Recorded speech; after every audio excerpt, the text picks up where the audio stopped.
Bonjour et bienvenue pour ce nouveau page à page consacré au deuxième numéro de la nouvelle série Uncanny X-Men de Gail Simone et David Marquez. Bien entendu, Uncanny X-Men, c'est la série phare, c'est la série historique, la série canal historique des X-Men. Le titre Uncanny X-Men, d'ailleurs, n'était pas utilisé au début. Il est apparu dans les années 70 et eh bien, il a cessé d'exister puis de disparaître puisque pendant l'ère Krakoa, il n'existait pas. Ces épisodes se passent après Krakoa. C'est l'ère post-Krakoa. Il y a une série, vous le savez, qui s'appelle X-Men sans adjectif par Jed McKay et Ryan Stegman. Et il y a cette série Uncanny X-Men par Gail Simone et le fantastique David Marquez. David Marquez qui passe dans la cour des grands, bon, il était déjà grand, mais à qui on va confier cette série, tout comme les grands noms. Tous les grands noms, tous les grands auteurs, tous les grands dessinateurs ont travaillé à un moment sur les X-Men. Et c'est vrai que c'est souvent un gage de qualité et c'est souvent une forme de reconnaissance pour les artistes. Donc si vous passez sur les X-Men et que si vous êtes nommé dessinateur régulier des X-Men, c'est que vous faites partie, vous êtes à la table des grands, tout simplement.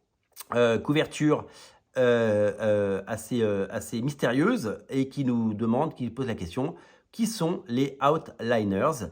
Qui sont les Outliners? Couverture de David Marquez. On va rentrer tout de suite dans le vif du sujet. Et on va d'abord, comme ça a déjà été le cas, faire un petit tour dans le passé. Puisqu'on va découvrir eh bien, la jeunesse, une fois n'est pas coutume, de Charles Xavier, avec ce dessin absolument génial et assez drôlatique de David Marquez. C'est très fin, son travail c'est vraiment affiné. Une petite pub pour la nouvelle série Mystique, qui a droit à sa nouvelle série très bientôt. C'est Declan Chalvet qui écrit et qui dessine. Ça nous fera 12 épisodes à un moment qui seront regroupés dans un deluxe chez Panini dans 2 ans. Ne vous inquiétez pas. Les crédits, bien entendu. Et puis là, on reprend là où le premier épisode s'est arrêté. Donc, je vous invite à regarder le page à page du premier épisode si vous n'avez pas découvert ce que c'était. Avec la magnifique Malicia et le non moins sublime Gambit. Et cette équipe qui se pointe et qui demande de l'aide. Des mutants, des jeunes mutants qui sont sur la route. Alors, ils ont déjà des costumes, mais voilà, vous verrez. Et donc, beaucoup de mystères autour de ces personnages. L'équipe est unie. Alors, c'est une équipe resserrée. C'est une équipe qui se compose de Gambit, de Malicia, de Wolverine, mais aussi de Diablo et Jubilee, vous le verrez.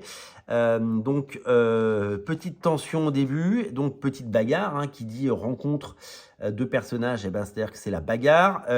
Évidemment, donc en fait, c'est une scène un peu prétexte, là il y a un peu de publicité pour les autres titres, c'est une scène un peu prétexte pour montrer l'étendue des pouvoirs de ces nouveaux mutants, parce que c'est un peu le but de cette ère post-Krakoa, c'est que les X-Men confirmés prennent sous leurs ailes et protègent surtout des mutants, des nouveaux mutants qui font leur apparition, parce qu'il y en a tout le temps.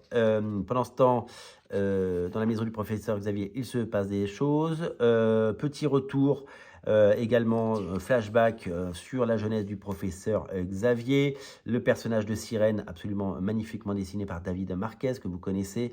Les mutants ont de quoi avoir peur puisqu'ils ne sont pas en sécurité.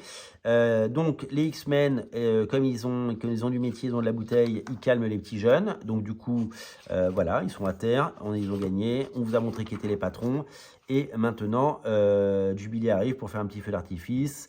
La sublimissime, elle est magnifiquement dessinée. Malicia lui fait un câlinou. Et donc, les X-Men vont papoter pour savoir qu'est-ce qu'on fait de ces petits jeunes. Il va bien falloir les aider. Un magnifique baiser.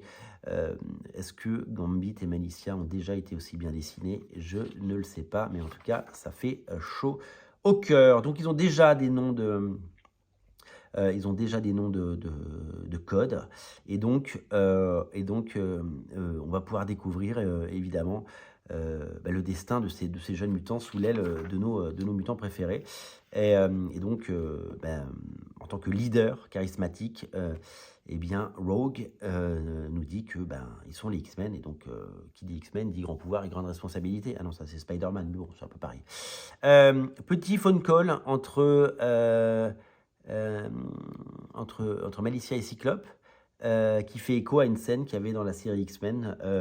Donc les deux séries sont liées. Et d'ailleurs, je crois qu'il y a déjà un crossover qui est prévu, ce qui est épuisant. Et donc un petit cliffhanger à la fin, parce que dans l'ancien manoir, hein, dans l'ancienne école du professeur Xavier, les choses ne se passent pas comme elles devraient. Couverture du numéro 3 avec Diablo qui avait fait une apparition dans le premier numéro et qu'on n'avait pas vu dans celui-là. Nightcrawler, magnifique couverture de David Marquez qui fait au moins les 3 premiers numéros. Et un petit alien Romulus en publicité par Zach Thompson, par Daniel Picciotto et une couverture de Lénine Francissiou. Ça fait plaisir.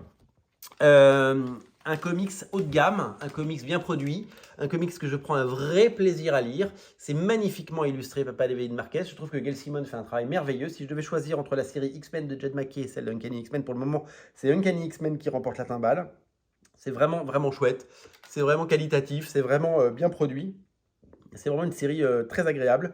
Et c'est vraiment une série, c'est les X-Men comme on les aime, quoi, tout simplement.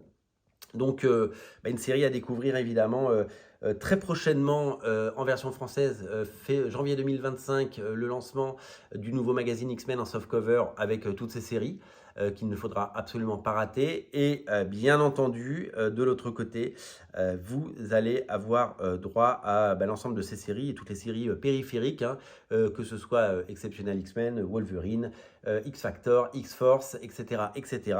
Des séries qui sont là pour évidemment vous en donner un maximum et vous plaire et vous régaler avec toute cette saga des X-Men. C'est à découvrir bien entendu en français en janvier 2025 et dès à présent si vous lisez de la VO et que vous avez l'occasion d'avoir accès à ces bouquins. Si vous aimez les pages à pages, abonnez-vous à Radio Comics. C'est le meilleur moyen de ne rater aucune émission et surtout c'est le meilleur moyen de soutenir la chaîne. Abonnez-vous. Salut!